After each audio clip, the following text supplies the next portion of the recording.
আলু দিয়ে যত রকমের চিপসই বানায় না কেন কিছুক্ষণ পরই দেখা যায় নরম হয়ে যায়, মুচমুচে কিন্তু আর থাকে না। তো আজকের এই রেসিপি ফলো করে যদি একবার আলু চিপস তৈরি করেন তাহলে একদিন কেন আপনি 2-3 দিন এয়ারটাইট বক্সে রেখে যখন তখন নামিয়েই খেয়ে নিতে পারবেন।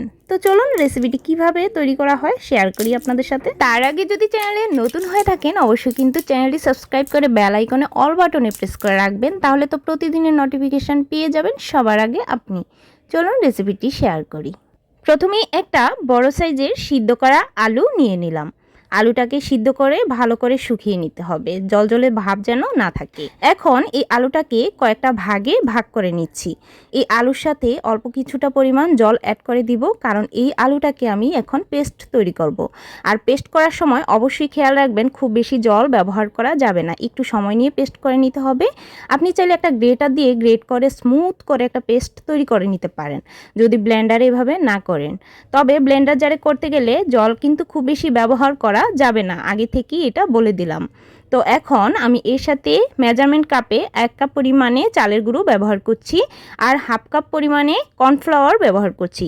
কর্নফ্লাওয়ার না দিলে কিন্তু মুচমুচে হবে না, অবশ্যই কর্নফ্লাওয়ারটা ব্যবহার করতে হবে। হাফ চামচ স্বাদ মতো লবণ, 2 চামচ চিনি ব্যবহার করছি। চিনিটা দিলে স্বাদের ব্যালেন্সটা অনেক ভালো আসে, তাই এই উপকরণগুলো অবশ্যই দিয়ে দিবেন।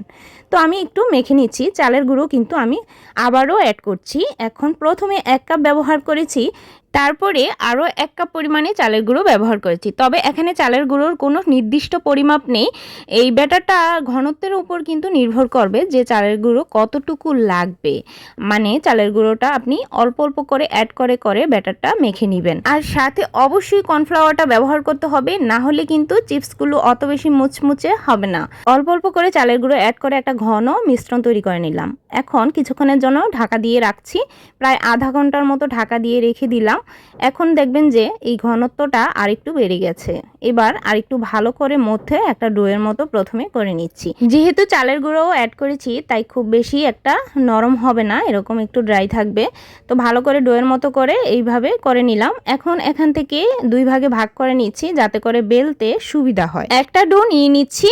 এবার বোর্ডে কিছুটা কর্নফ্লাওয়ার ছড়িয়ে দিচ্ছি। কর্নফ্লাওয়ার দিয়েই কিন্তু বেলে নিতে হবে, তাহলে কিন্তু মুচমুচে হবে। তাই আমি এখানে কর্নফ্লাওয়ার দিয়েই বেলে নিচ্ছি। কর্নফ্লাওয়ারটা আসলে আপনি যে কোনো মুদি দোকানে চাইলেই পেয়ে যাবেন। যে কোনো ডেজার্ট, যে কোনো আইটেম তৈরি করতে খুব সহজে কর্নফ্লাওয়ারটা ব্যবহার করতে পারবেন। তো এখানে আমি দুটো সাইডেই কর্নফ্লাওয়ার দিয়ে আবারও বেলে নিচ্ছি। এখন খুব বড় আকারে বেলে নিচ্ছি, তবে খুব বেশি যেন পাতলা না হয় সেদিকে অবশ্যই খেয়াল রাখবেন। যেহেতু গোল শেপে চিপসগুলো তৈরি করব তাই আমি এখানে গোল টাইপের একটা প্লাস্টিকের মুখ নিয়েছি। যে কোনো কৌটা মানে আপনি একদম ছোট দেখে মুখ নেবেন, তাহলেই কিন্তু এগুলো একদম ছোট ছোট চিপস আকারে কেটে যাবে। আর সেভাবেই আমি সবগুলো কেটে নিচ্ছি। আর এগুলো কাটার সময় দেখবেন যে মুখের সাথে একটু আটকে আটকে আসছে, তখন একটু ঝাঁকিয়ে নিলেই কিন্তু পড়ে যাবে। তো সবগুলো একইভাবে তৈরি করে নেওয়ার পর এই তো সবগুলো একটা প্লেটে উঠিয়ে নিচ্ছি। তো সবগুলো উঠিয়ে নেওয়া হয়ে গেছে। আর উঠিয়ে নেওয়ার সাথে সাথে আমি এই দিকে কিন্তু তেলও বসিয়ে দিয়েছিলাম গরম। যখন চিপসগুলো তেলে ছাড়বেন তখন চুলা আঁচটা লোয়ে রেখে খুব দ্রুতই সবগুলো তেলে দিয়ে দিতে হবে। আর তারপর চুলা আঁচটা মিডিয়াম আর লোয়ের মাঝামাঝি রেখে প্রায় এক ব্যাচ তৈরি করতে 10 মিনিট সময় নিয়ে আমি ভেজেছি।